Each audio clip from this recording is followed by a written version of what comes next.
Hello everybody and welcome back to Teachers Talk Money, where I help teachers master their money in order to give back to themselves. I'm really excited for today's video. I've never done anything like this. Today I will be reacting to my old budgets because I'm at the point where I've been budgeting for so many years that I can look back at 3 different Januaries and kind of compare them to the kind of budgeting I do now.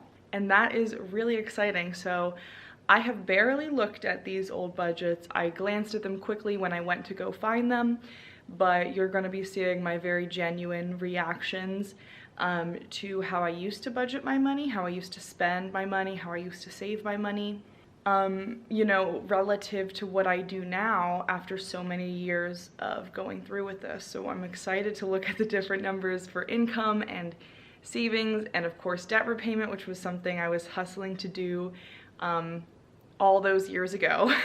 So without further ado, let's take a look at my old budgets from the past 3 years, not even including this year, and see what I have to say about them.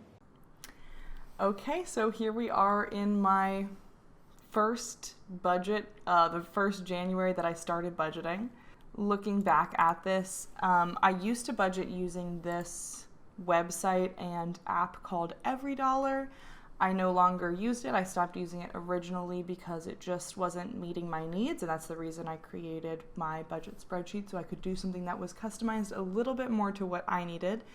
And I think it's worth noting that I no longer support the company that creates this app. That being said, I was able to figure out all my old login information and get on here to check out one of my oldest budgets. I started budgeting here in June 2018, which makes sense because that was when I was first anticipating making money. That was just a few months after I graduated and a couple months before I started working as well. So let's take a look at the numbers. First thing I'm looking at is my income, and as you can see, I took home a little over $1,300 each month. That is really interesting because that's very similar to what I still take home. I actually take home a little bit less than this currently if you go back and look at my budget for January, which I believe was last week's video, maybe 2 weeks ago, depending on when I schedule this one to come out. But what's interesting is that this was my income before I was putting almost any money into my 457 out of my paychecks. So that's straight up what I was taking home after taxes. I'm not sure if I was investing or not at this point. If I was, it was maybe a couple percentage points of my salary, but nowhere near what I'm putting aside today. So it's interesting to me that I'm still taking home a similar amount, but that's because I'm actually investing some first. I got $100 from my dad this month. There was about a year where my dad was giving me $100 a month. I think just the end of college into adulthood, just as a way of supporting me, which was really great. And so that's what that is. Looks like I had some income from eBay. I have genuinely no idea what I sold on eBay. I think this was maybe when I had a tablet I didn't really use that much, and a Fitbit fitness tracker that I had stopped using, and I think that's what this money was me selling those items on eBay, but I'm really not sure. I also always had a rollover category where whatever money I didn't spend in the previous month, I would include in my income, but that never really happened because I was cutting it close every single month, as I still do because I just like to live on the wild side. So here we get into some interesting stuff. As you can see, I put over $1,200 into my student loans that month. Actually, it looks like I might have even put an extra $100, maybe when I got that eBay money. Almost $1,400 to my student loans, which is really intense. I've never regretted getting out of my debt super quickly, and I think that's a factor of the fact that I just didn't have that much. I only had about $13,500 in debt from all of the financial aid that I got, and I hustled my butt off to get out of it. I don't know that I would have taken a more balanced approach if I could go back in time and do it again, but like I said, it was more of a sprint for me than a marathon, and so I'm glad I did that. But it is wild to think that I used that much of my income. I mean, that's almost an entire that is an entire paycheck strictly towards my student loans. Wow. So then I put $80 into my emergency fund. That was a desperate cry for help. I definitely should have been a little bit more balanced here, like put maybe half of this into my student loans, the other half into my emergency fund, and just taken a little bit longer on both of those goals. Because just putting $80 aside a month for emergencies when I probably had barely anything in there to begin with is maybe not the best idea. Then I put $200 into my car fund. I understand why I did this over my emergency fund, because most of the emergencies that I felt like I was going to run into were car-related things, because my car was so old and I didn't take very good care of it. Don't judge me. I'm trying to take care of my new car a lot, so don't judge me. But at the time, I was a hot mess going into adulthood. Still am, just slightly better. I set aside $50 for my Iceland trip, which was happening, I want to say in July of 2019. So I don't know if I was on track with that or not. I think we had already bought the plane tickets at that point. I'm not totally sure where we were at. That seems like a really small amount to be putting towards that trip. That being said, it was a pretty inexpensive trip, so I'm sure I had my plan going on in here. $25 to gifts. I now do 60 most of the months last year. I'm aiming to do 80 this year. So I'm really grateful that I've been able to sort of up that by a lot, because that's not very much money for gifts, at least if you're me and you have a huge family and a couple of friends you want to get gifts for. And then $100 to pay myself over the summer. I don't know what I was thinking. I think I knew I was going to work, but I really should have been saving more than that. Probably instead of paying off that debt so aggressively. My rent was only $515. RIP. I don't super miss that apartment. It wasn't that great. It wasn't in a great area, but it was really nice for paying just that much. And the reason it was so low is because I had 2 roommates, my same roommates from college, and I loved living with them and certainly missed that part of it. And I definitely miss only paying $515. That is about half of what I pay now, a little bit more than half. My rent's $920 now, and then utilities. Utility bill is kind of high considering I was splitting it with 3 people, but I don't know. I never know how those things work. $100 for gas. Didn't spend any money on tolls, which was good. I used to have to take a toll route to work, and I think I stopped doing that in order to save a little bit of money, and I just added a little bit of time to my commute. I had $130 budgeted for groceries, which is really, really low compared to what I pay now. I only pay for half of the cost of the groceries with me and Brian, and it usually comes out to about $200+ a month. So $130 is really low. I used to always shop at Aldi, and I pretty much always got the same things. I am that type of person that just wants to eat the same things over and over and over again.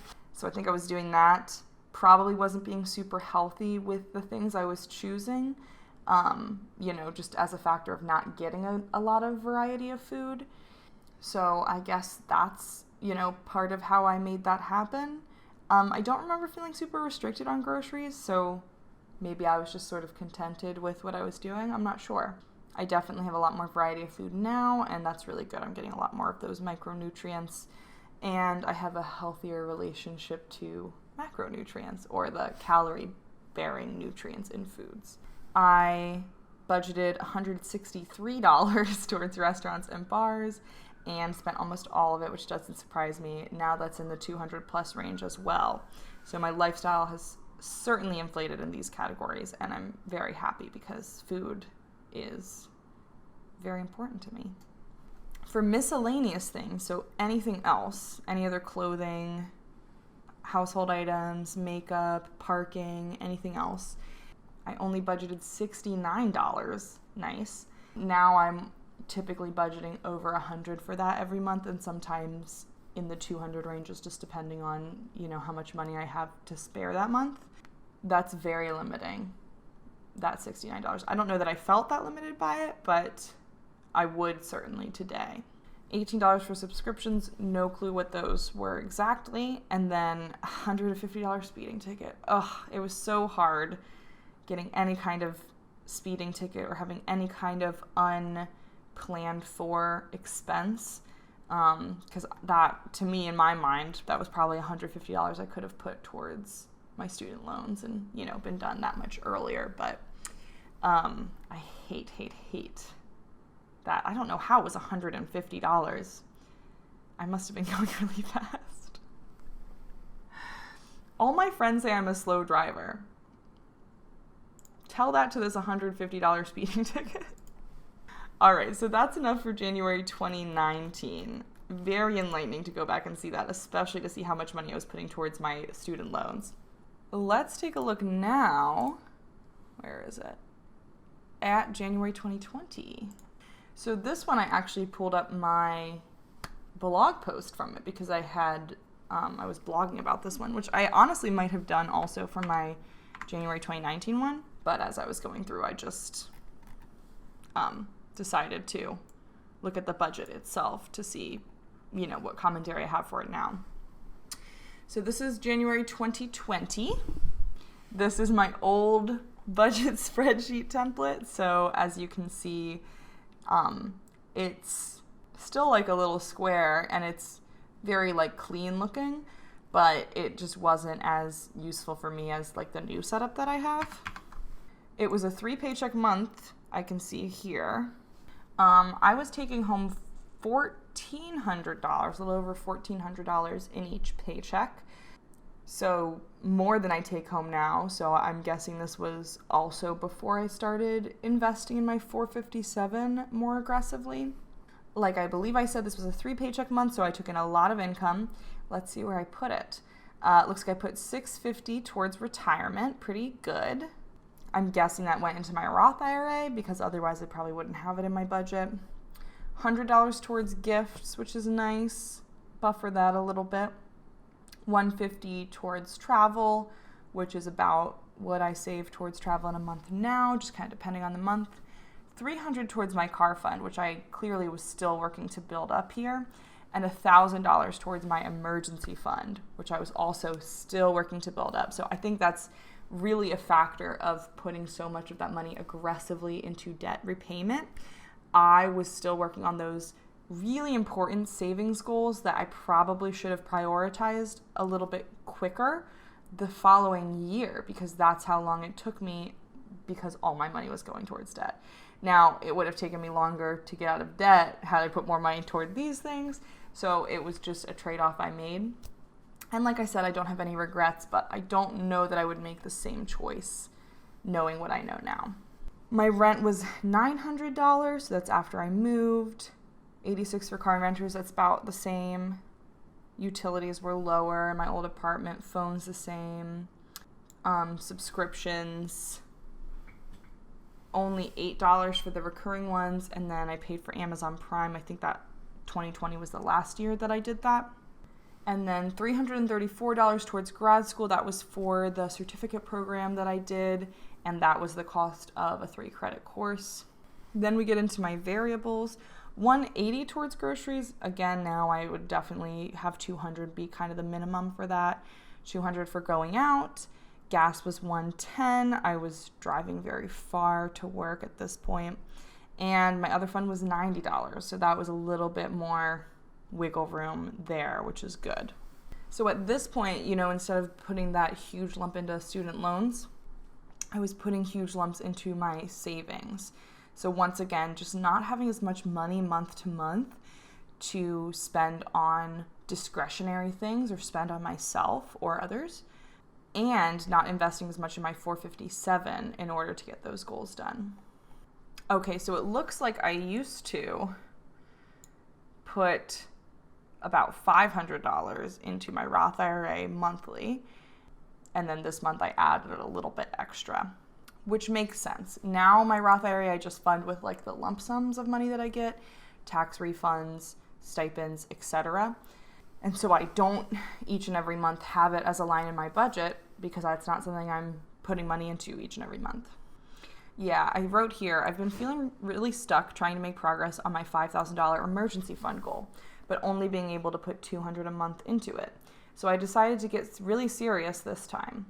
I wanted it to be full so I can focus more on my other sinking funds and retirement. After this month, I estimate it will still take about 5 more months, assuming I maintain a $200 a month savings rate. It's still a long time, but it's been cut in half by this third paycheck. Yeah, that's really depressing to put literally $1,000 of your money into something and know that you still have 5 months to get there. Obviously, 5 months really is just a drop in the bucket when you look at the big picture of your life, but I definitely understand why it felt like forever to me at this time. So that is January 2020. Now let's take a look at January 2021. Okay, finally we are in January 2021. This looks like a freaking mess. I'm not exactly sure what was going on here. But finally I have changed into, at this point, my current budget spreadsheet template, which I just it's more elegant for me, at least the way I use it. This month it looks like I was just kind of messing around with graphs too. I guess I was doing this for my video on how to customize your budget spreadsheet template, which I'll put in the link of the description of this video if you want some more tips on like budget things to do in Excel. Yeah, it looks like here I was breaking down my spending and everything and how much I had in my savings versus fixed versus variable costs, which is, I guess useful to look at every now and then. It wasn't really a huge focus for me at the time. But anyway, let's look at the numbers. My income per paycheck was much lower than what it is now. Right now I'm working with about $1,300, as I've said. So I'm guessing here I just had more going towards my $457 for the month. It says it's only 15% here, but I'm not exactly sure what was going on. And then from a stimulus check, I suppose we got this month, and Christmas money, which was really great. Got some Christmas money, I think mostly from Brian's parents, which was very sweet of them. And all of that shook out to $800. So I took in a ton of income that month, like seriously a ton. My rent was lower. At that time, Brian and I were splitting it based on our respective incomes, and my income was lower than his. So I paid a little bit less in rent. Car and renter's about the same, phone about the same, subscriptions, whatever, and then Hattie, $70 a month, which is what it is now. For groceries and going out, I was still vibing with that $180. It's inflated now, as I've said, to like at least $200. Usually, like, my goal is normally $220 for each of these categories. I had only budgeted $30 for gas. That's right. We were in a pandemic. I was barely driving. There were months this year when I didn't use any gas at all. Probably how I maintained these low things too. I don't know how I maintained it for groceries, but for going out, that makes sense because I wasn't going to, I wasn't using any Ubers. I was not going to any bars. That really just reflected mostly takeout and very few outdoor dining experiences. Utilities I budgeted $60 for. It's nice. They're much lower than now. My utilities I budget $115 for. And then for other, I had $122 budgeted, and I went over that. Looks like I went over that buying plants. So, my savings are really interesting because this was a 3-paycheck month. $60 to gifts. I don't know why I didn't up that at all. $100 to travel. Again, not sure why I didn't up that. It looks like I just tried to put everything into my Roth IRA, but we'll get to that in a second. $170 into my business, which is lots of money. I think maybe at that point I was saving up for a camera or something. I'm not sure. $410 into summer money. I might have been just trying to get a little bit of a head start there. $173 into grad school. Yeah, I'm really not sure why it's $173 when I have to pay $177 for a 3-credit course, but maybe I just had the numbers wrong. $322 into my car fund. Again, these really specific numbers. I'm like, what exactly was I thinking? But that's good that I added that there. It seems like I was still trying to fully fund it at this point, which is kind of surprising. I'm not sure. Or maybe I just had to spend money on repairs or something at that time, and I wanted to replenish it. That's probably what it is. It's probably that I was trying to replenish it, and that would make sense why it was a specific number too. And then $1,600 into my Roth IRA, and that came really from having a third paycheck. and that stimulus and Christmas money too. So yeah, this is definitely the closest to where I'm at, but it's very clear to me looking at these that my lifestyle really inflated the most this year versus the first 3 years of my aggressively getting out of debt, then aggressively funding that emergency fund, aggressively funding that car fund, and figuring out my patterns for summer money and things like that. So those are my budgets from the past 3 years. And if you want to check out this year's January budget, I put that out on my channel last week, so you can go in and kind of compare that to these. I'm really proud that I've been keeping a budget for so long. I'm really happy for the most part with the way I've done everything. Again, I can't say that I would do it exactly the same if I could go back in time, especially with that, how aggressive I was with paying off of my debt. But at the same time, I have no regrets. I'm really happy with where I'm at. I am a fan of lifestyle inflation. If you've been following me for a while, you know that I believe that we should live more comfortably materially as our income increases. And I don't think that denying yourself small pleasures is a virtue. And I'm happy to have a budget that actually really reflects that. I'm also I think it's really important to show that budgeting is something that's sustainable. I don't think I did a really great detailed job of every single month keeping my budget exactly how I wanted it to be or tracking every single thing. But it's true that just over time it becomes a habit, and now it's just a part of my life that I don't even think about. So if budgeting is something that feels completely inaccessible to you or like you'll fall off the horse of, I encourage you to just get your foot in the door and get started, and, at times force yourself to sit down and do it. Even if you're just looking once a month, it can be a really, really powerful tool. And it's also really cool to be able to look back at these and see how my life and my money philosophy has changed over time. So I hope you all enjoyed this video, me reacting genuinely to my budget for the past 3 years. Please leave anything that surprised you or any questions or comments down below. And I hope you all have an amazing week, and I'll see you in the next video. Bye!